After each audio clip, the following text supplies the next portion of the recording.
Beyond the bridge, there was a strawberry glow from a pollution sunset. The toll bridge's piercing sodium lights gave a menacing, otherworldly look to the island entrance. Susan arrived at the full-service booth with the shortest line, determined not to let the honking commuters rush her. A balding, car fume and sea air seasoned attendant stared forward with glaucomatous eyes and thick glasses. "I'm sorry. It's all I have." She handed him the $2 half-dollars. He knew what they were before even looking. Kennedy $half-dollars. Long time since I've gotten one. Long time. He held both facing out, pinched between his thumb and forefinger. He examined them up close. "We're not a bank, miss," she pleaded. "I know, I'm sorry, but it's all I have." He added, "Shouldn't go out without cash. Everything costs." She searched for common ground. It's what I tell my son all the time. There was a long pause as the attendant weighed the coins in his hand with a jingle. Worth a lot more than the toll. Then he adeptly scoops the exact amount in quarters from his register and drops it in the toll basket. "Keep 'em. They feel lucky." He handed the coins back to Susan, and she thanked him profusely before driving away. She barely had to slow at the roadblock before being waved past because they weren't looking for her. They were looking for the Pied Piper, now a suspected cop killer, a large, 6'3", 250-pound Caucasian male in his early 40s. In the trunk, the brake lamps pulsed irregularly, an alarming red glow that was Blakey's only clue to their progress. Alice was with him in the trunk. Almost there. She stroked his hair with the touch of a child, soft and pure. For a moment, Blakey no longer cared if she was real or not. It was longer than Blakey had expected, but 3 miles later, Susan had cleared sight of the bridge and pulled over to let him out. Lying down to stay out of sight from passing cars and to help with his growing discomfort, Blakey called out the app changes from the back seat. Susan drove them past the last signs of civilization. Then they continued even further along slim, overgrown, poorly paved roads. Then they continued on dirt. Then the ocean was on both sides. All the way, the moon danced through dry, dead wood that lined their only path. They followed the tracker until the land ended with 2 tilted poles, a broken chain, and a sign of warning to keep out. Rocks formed a thin peninsula and led to what would be an isolated island if 30 yards of stones hadn't been laid in the water to connect it to the mainland. Susan helped Blakey out on the jagged blast slabs of stone. The 50-foot scrubby island had a small cropping of wind-bowed trees on one side, and on the southern tip there was a clearing where a 10-foot beacon stood. A bird's nest crowned its blinking tower.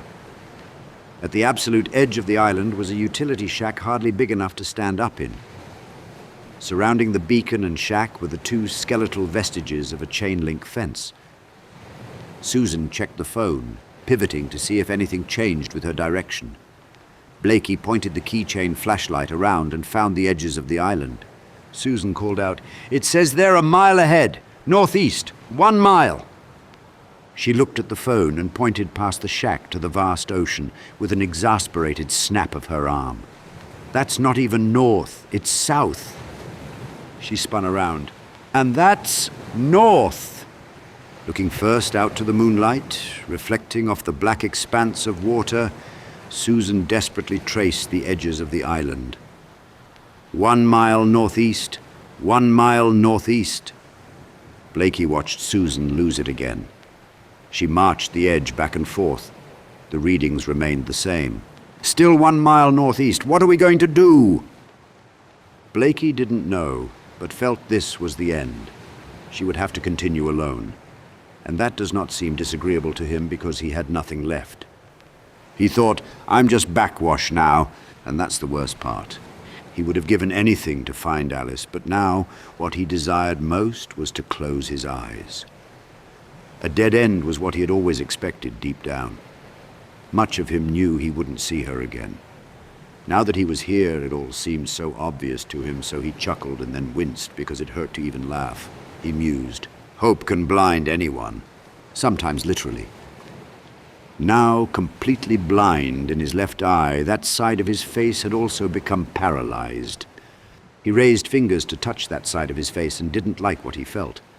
A booming thunderclap and a strong gust of wind seconded his defeat. He slid down against a large rock. One leg bent, the other extended. He put his hands in his jacket pockets because he was rapidly getting cold. A call for hope blurted out of his mouth, like a long, trapped burp.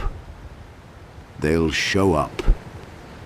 Merely words delivered with cold resignation. Susan looked back at Blakey, who was slumped against the rock, and then she looked out at the water. Blakey chuckled again. Pain be damned, the voice asked. Same joke? Still funny, I love jokes. And you'll love this one. A knee slapper, a classic. Say, did you hear the one about the slow-witted father who died searching for his lost daughter? Yeah, that's a good one. Got another? Sure, you know the one about the rat who never made it through the maze, never got the cheese. I'm sensing a theme. Yes, final moments is our topic. Here, as good a place as any. So be it. Damned if you didn't get close. Damn straight. Close but no cigar. No shame in that? None at all. We'll remember you. Who will? Someone, at least. They'll say Arthur Blakey, he tried. Will they? I did, didn't I? Didn't make it, but Arthur Blakey gave it what for. It's really all that can be expected, isn't it? It is. And the remaining color drained from his face with chameleon-like speed. In the end, heroes must die alone. Susan trembled when her mind sampled the pure poison of all the harms that could be happening to her child. Like a dentist's tool poking into a cavity, it instantly jolted her into action. No, no, no, no, I do not accept this. This is the right way. He's here. She concentrated. This was the big one, the test. The life or death puzzle people rarely face, but all consider. The emergency where rising above the average comatose brain, harnessing all your abilities, could save your child. Her eyes honed in on the shack. That shack now made no sense. No wires ran to it from the beacon nor from the earth. They could be buried. She took a step closer. It was made of fine, marine-varnished wood, not your average factory-made utility shack. Arthur? She called out to Blakey, who mumbled what he believed would be his final words. His eyes were closed with a faint smile on his face. Alice, sweet Alice, so sorry. Blakey would die here, on this unnamed rock peninsula, on the edge of the Atlantic. Susan now noticed how beautiful the shack's doorknob was. An etched faceplate and an ornate keyhole framed the antique jade-green orb which glinted in the moonlight. She tried the knob and it would not turn. She yanked and pulled on the door. The waves splashed up at her. She kicked and it didn't budge. It didn't even rattle. Its stability was daunting. She looked for a sizable rock. There were plenty to pick from, so she grabbed the nearest and held it high above her head. Possessed, her eyes crazed, ready to smash it all to bits if it wouldn't let her in, because now she was certain there was some clue in there. Suddenly the knob turned. The jade glass facets rotated in the moonlight and the door cracked open. She dropped the rock and backed away. Blakey! Blakey should have been dead, but the cry opened his eyes and something rudimentary inside pulled his body up like a marionette, letting him stumble to Susan and delay his final demise for a moment more. Blakey wanted it to be Alice, but expected anything at this point. A shape, the white rabbit, Rod Serling, Lusk, God, anything. It was a 5-year-old girl, and the remaining breath was sucked out of Blakey's lungs. It was dark and hard to tell, but Susan knew it wasn't Jonah. She was still shocked. Blakey's face lit up. "Alice?" The girl stepped out of the shadow of the shack. Dirty, expressionless, and marred with scratches. It was tragically not Alice. The voice scolded, "Did you think it would end like that?" Susan looked at Blakey's disappointment, but like her, the surprise was too strong and took over. "My God!" Susan dropped to her knees and grabbed the girl. "Sweetie, are you all right?" The girl couldn't answer. "What's your name? What are you doing here?" Susan and Blakey waited what seemed like forever for a response. They saw the growing effort to form words. Finally, the girl spoke in a blank, emotionless tone. "Violet. Violet Liddell, 1419 Aldenham Lane, Reston, Virginia, 20190 703. She stopped, still blank-faced. "I forget my phone number. I'm sorry. I've forgotten." Susan looked to Blakey. Violet Liddell had been taken that week, so he nodded to Susan, affirming. "Is there anyone with you? Are there others?" Susan asked. At this, Violet pointed, without looking behind her, to the darkness of the shack. Blakey stepped forward and shined his flashlight into the shack. The entire space was only big enough for one person. "Violet, how'd you get here?" Susan gripped the girl's shoulders. Violet looked straight into Susan's eyes and, after considering, answered, "You won't believe me." There was nothing in the shack, no hanging tools, no wires, nothing. Pointing the flashlight down, Blakey found steps instead of a floor. The ocean was just beyond the shack, yet stairs led down beneath it. The stairs shouldn't be there. They couldn't possibly exist, yet there they were, leading down beyond the flashlight's reach. Susan, already behind him, asked, "Where do they go?" She was holding Violet, who squirmed away to distance herself from the hole. "I think you should stay here," Blakey said with certainty.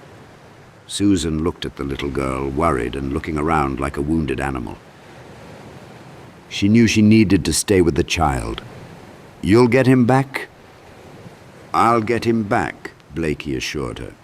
Looking deeply at Blakey, barely standing a minute ago but now strangely vitalized, she couldn't hide her lack of confidence in him. His white hair, dead eye, and pallid color offered no comfort. But Susan was desperate. "You can get him back," she repeated. "Yes." Blakey started down the stairs into the dark. "If it's the last thing I do."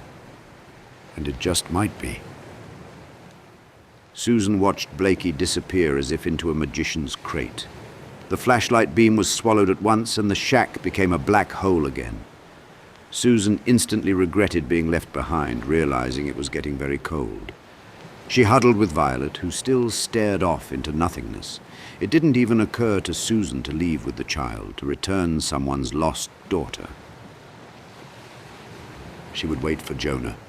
She had to wait.